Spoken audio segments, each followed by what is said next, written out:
Welcome back to Explore Error. In today's video, I'll show you how to enable the Shake Phone to Report a Problem feature on Instagram. Let's get started. First, open the Instagram app on your Android or iPhone and make sure you are logged into your account.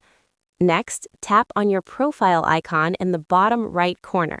Now, tap the three horizontal lines in the top right corner to open the menu. Scroll down to the More Info and Support section and tap on Help. Under the Help section, select Report a Problem.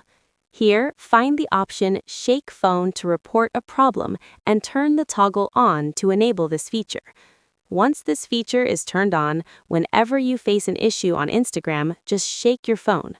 A report screen will appear automatically where you can describe the issue or send feedback.